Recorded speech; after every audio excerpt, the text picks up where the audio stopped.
Welcome to Ed Harvest's Garden on BFF.FM. Happy Wednesday. Happy Wednesday to you too, Jerry. Thank you. Let me tell y'all that Jerry has been a huge part of my musical journey here in San Francisco. Even before we even met, he had told me about this place after he knew that I was going to move to San Francisco from Boston. So, welcome, Jerry. Thank you, sir. Welcome to be. Glad to be here with you, man. Most definitely. You told me that you picked this song for a reason. Yes.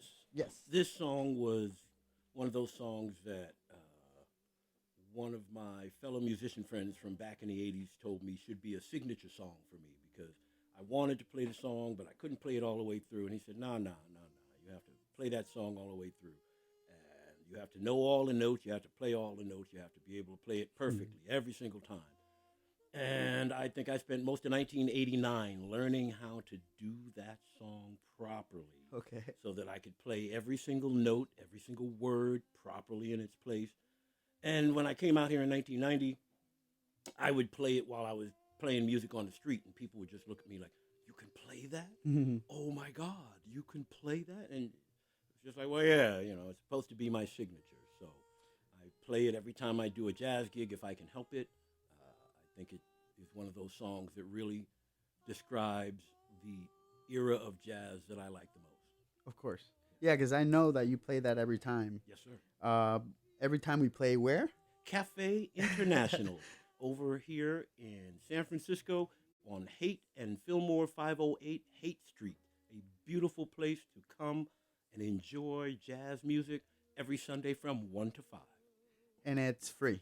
Absolutely free. Yes, and of course you can donate to the band, and also you can, Sure, I would appreciate that. of course, and contribute to the cafe. It's such a nice place, and even the lady who runs it always, Ms. Zara, yes. she knows like 20 languages. Amazing woman, and her dedication to the people of the Lower Haight, her dedication to her business, her dedication to us as jazz musicians has been shown and paid off in spades. We're about to celebrate our 28th anniversary of Jazz at Cafe International on January 28th, 2024. So it's amazing to think that we've had open session available for people to come down for the last 28 years. Wow, 28 years. Yeah. So tell me, 28 years, when did you get here to San Francisco? You moved from New York. Yeah, I left New York in 1990, and I came out here for the weather. I hate the snow. Yeah, Man. yeah. I ran from Boston too. Yeah. Who thought of snow? Wait, what was that all about? So I came out here where it never snows, and I found that there were really tons of great musicians out here. New York has a lot of great musicians. Don't get me wrong. I grew up in a portion of Queens known as Adelaide Park. Okay. And that is one of those places you can look up for those of you who care to. Adelaide Park is where some of the greater jazz musicians made home when they could actually buy homes back in the 50s and the 60s. People like Louis Armstrong lived over in the neighborhood. He lived over there. People like James Brown lived over in Adelaide Park. It was a really wonderful place to grow up and have musicians. Frank West. Wow. Yeah, I actually got a chance to meet Frank West, and he actually got to hear me play flute. I don't think he thought very much of my flute playing at the time. But I was young, so it was my first year. Again, growing up there, I decided to move out here because out here we had opportunities to play music with people who weren't just in that group. Yeah. I got to meet musicians who were playing rock and roll. Yeah. I got to meet people who were doing Latin music, stuff they didn't normally do when I was doing it. Everybody was still doing the end of disco and the beginning of electro pop. And then there was this little thing called rap music that started showing up in my neighborhood with groups like Run DMC and them. And I went to school with them, so I know that back then we were all just starting out on our musical careers. And I moved here and found that it was a really great place to actually play jazz music. Even if you had to play on the streets, you met some of the most amazing jazz musicians that played street music here in San Francisco. Yeah. Guys like Sonny Simmons, and I'll just mention that name because if you've never heard of Sonny Simmons, you can look him up. He's amazing. I heard him. I thought it was Eric Dolphy come back from the dead. Wow. He Played every instrument. He played every instrument. Wow. He was just amazing.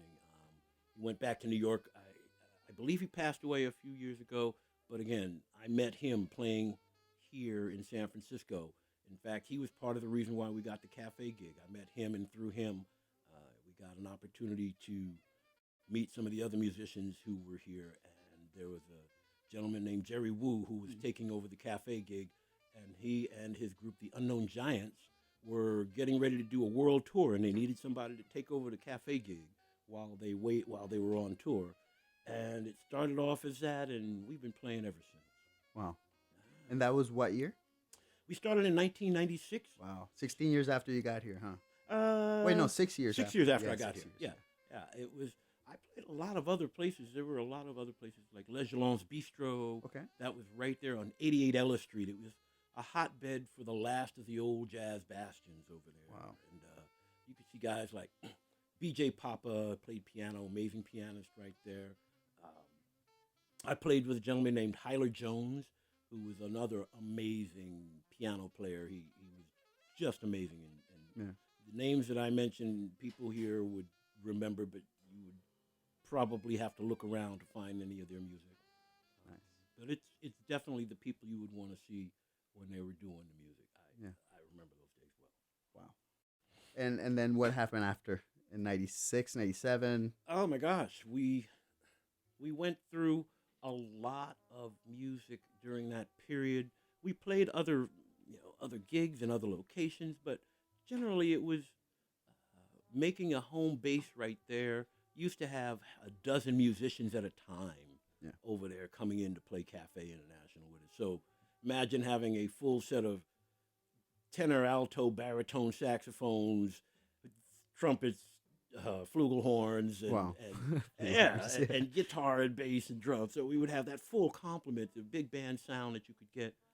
And I even had trombone players at one time. My brother started the gig with one other person. Top Dog. Yep, Top Cat.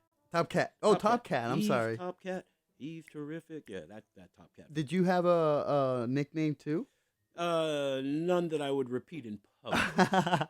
Okay. That over there. Yeah. I see what you mean. Yeah, but Top is unique in that his style of music. He's one of the best freeform jazz musicians that I've ever played with. Yeah.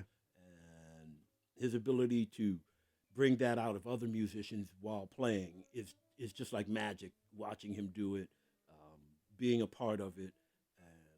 He came out here about 2 years after I did. I told him, "You gotta come out here, man. This place here, this is better than anything we ever did in New York." And he said, "You serious?" I said, "Yeah, man, I'm serious." And 2 years later, he came out here with me, and we started crawling all the clubs, looking for gigs everywhere. I mean, wow.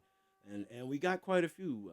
We had a place over here in Lower Hayes Valley called Place Pigalle back in the old days. It was a really nice gig. That place is gone. So many of the locations where we used to play are simply no longer there. Yeah. It strikes me as rather strange that we would end up being the longest standing open session in San Francisco because everybody else that we used to play at, they're just no longer there. The companies got bought out or the clubs closed. Yeah. We had some great musicians, and some of them are still around. Of course. Make it possible. Others have moved on to other places and done great work. I was talking with one of our musician friends, Mike Parsons. He was talking to me this afternoon from down in Nolens. He decided to move on down there because it's beautiful there. Yeah. Yeah. He gave me a picture earlier from where he was standing, and I was like, "Yeah, it is. It's beautiful." Wow. So it's really amazing that we've been able to be part of the community. Jazz community is a small community. Mm-hmm. We only have a few people who call themselves jazz musicians in that way. Everybody else wants to try and search out something else, but a few of us want to do it. And as a jazz musician, the one thing I learned was give back. Yeah. You have to give back to others so others can carry on the tradition. Otherwise, it'll just be like a forgotten form of music. Yeah. Well, the thing about jazz musicians, like being a jazz musician, you have to kind of prove yourself to others that you're an actual jazz. Because you go to New York, right? They're jazz musicians, you know. Absolutely. Like it's eye opening. Like when I went to school in Boston, I also went to New York every week. Show up I there. I didn't even want to pull out my sax. I'm serious. I'm serious. I feel you. I used to live there. I used to play there. And I can tell you, I would have to go up there and show with some hard hitting cats right Yeah. there. You know, they knew how to play. They knew where to play. They knew where to move things around. Um, I, I wish I could say I was playing as well as they were, but I was not. Yeah. It took me years to get to the point where I could feel comfortable again to say, all right, I can go out there and play with you guys. I don't care. I can do that now. Yeah. But that was a lot of years later. They were doing that while we were in our 20s. Yeah. Yeah. So, one of the best things I learned about playing jazz in New York is you have to carry that fire when you play. You have to hit it like it's real time. Yeah.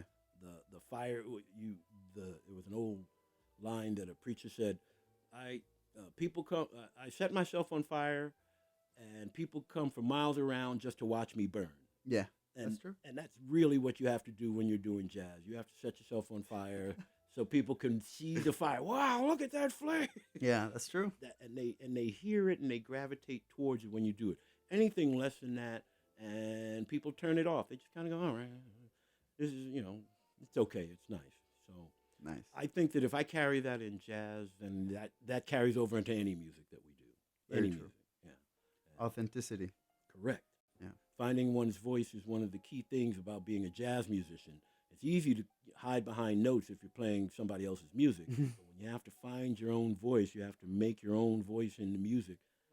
That's where you know you have that confidence. Yeah. And it took me years. It takes other people weeks. It takes other people months. You never know. But once you get it, you want to hold on to it as long as you can. I want to hold on to it as long as I can. So 100%. yeah. It's ours. Yeah. And we work hard to do it. I don't think of us as being slackers in terms of our craft, because if you play with other musicians with any regularity, you can't be slacking. Yeah. I know that sounds like it's a big broad stroke right there, a big broad brush, but you're gonna get better if you play with other musicians who are getting better as well. Yeah. If you're just living in playing to a bubble, or playing in a bubble with other people, you're never gonna get any better. Yeah. I think one of the worst things about bands and making up a band is that you feel so trapped with the people that you're playing with. You don't feel like you can expand beyond it. The reason why I call the group the Miles Ahead Ensemble is because we're an ensemble cast of people. Every week can be different. Yeah. You never know who'll be there. This is a freeing thing for musicians anywhere. I mean, jazz musicians in particular, because that means you have a retinue of people you can call upon to be there for you and to cover with you. And that's like old home week, having other musicians that you can reach out to in a pinch that can come in and cover with you on the music that you want to play.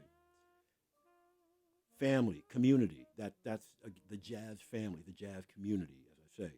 That's a small group of people, and saying that you can reach out to them and they would come and do music with you is a real identifier of your musical abilities. 100%. It's sacred. Yeah. Well, Jerry, it's been a pleasure to have you on the show, brother. Anything Pleasure's else you mine. would like to say to our listeners?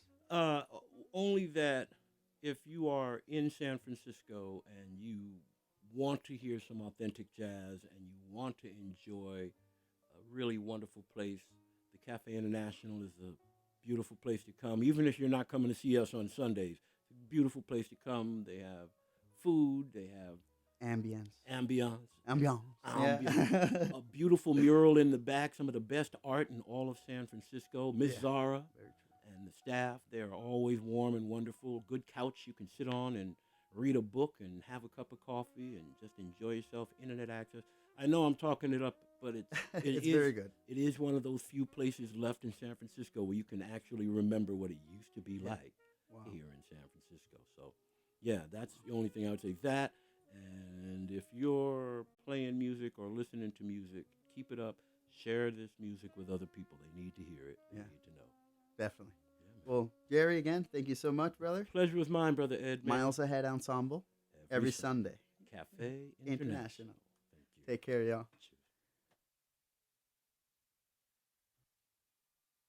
Mm.